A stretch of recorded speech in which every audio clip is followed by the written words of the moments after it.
Hello, this is Paul from Play. And this is Luke. And this is The Witness, of which I've played quite a considerable chunk. I've noticed, yeah. Yeah, you've played quite a bit as well, haven't you? I've played a fair bit, not as much as you, but I'm not as crazy for puzzles as you are. Yeah. You are hungry for puzzles, I am, man. I've got appetite for puzzles. That's the worst Guns N' Roses album. Yeah. So this is we've not presented this as a final review because I've still got some more to play, even though I'm pretty sure I'm near the end. I think you'll always have more to play. I found there were puzzles that didn't really relate to anything, like just there for the sake of being puzzles. Oh yeah, I mean when I say the end, I mean some kind of finishing point. But it's it seems quite clear to me that there's still going to be loads of stuff that's left to clean up. I mean, it's structured in a way that you don't necessarily need to do every puzzle to get to the next section, which I'm being vague about because I don't want to spoil anything. But I like that. They came out and said that quite early on, didn't they? It was going to be a non-linear thing, so you could look at a puzzle, try it for a bit, realise you didn't know what the hell you were doing, and move on to another set somewhere else. Yeah, absolutely.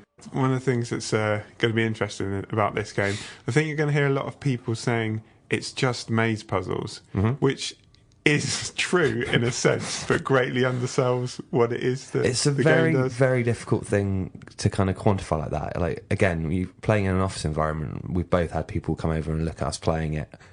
It's like completely out of context. They'll look at it and just go, it's just a line. It's just a maze. I don't get it. What does that shape mean? I don't get it. Yeah.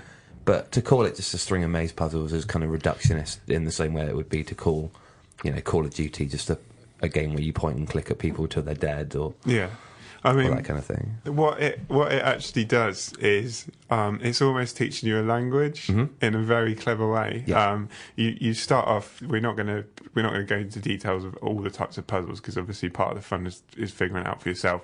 But you start off with your basic line maze. And it's pretty obvious what you have to do. We've all seen a maze before, and then they start to add in shapes and colours and signs, various very codes slowly, and languages. Yeah, and stuff, very slowly and very simply, so that you doesn't need a tutorial. You just draw a line and it will tell you it's wrong or right. Yeah, and you learn by doing. You figure. You're like, okay, I get it, and.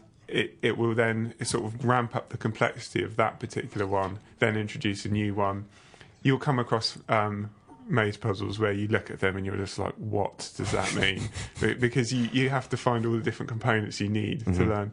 But what I like about that structure is it does have these constant moments of like, oh yeah, I get it. The eureka moment. It's like, eureka moments. It thrives on those, absolutely thrives on them. Like, I've had that with a couple of puzzles where you just look at it and it's like an abstract string of like colours and numbers and shapes, and you're like, that's impossible. Like, you've come up to me in the past and said, I found a puzzle that's literally impossible. And we both stared at it for like 10 minutes and just kicked ourselves because it actually turns out to be super easy. But well, that's what's really clever about it, and it's not only it's the satisfaction of like the puzzles going up into complexity and you getting them, but also the satisfaction of learning what that means and what that means you can apply to something else. Yeah. I find myself like constantly celebrating. I'm like, yes, I've done it. It's like it's really satisfying game. It is. It's the first game, I have to say, that has made you text me over a weekend saying I am a puzzle god, which I very much enjoyed. That was great. Yeah. Also, I've mentioned that it looks amazing. It does look great. I love the art style. Yeah, incredible. It's kind of a very diverse little island. Like in reality, it wouldn't make any sense. Like the diversity you have there, and I think you could say it kind of feels a bit like a theme park in a sense. No, but I get that. I get that completely. As you go on in the game, I think it's safe to say that that's kind of deliberate.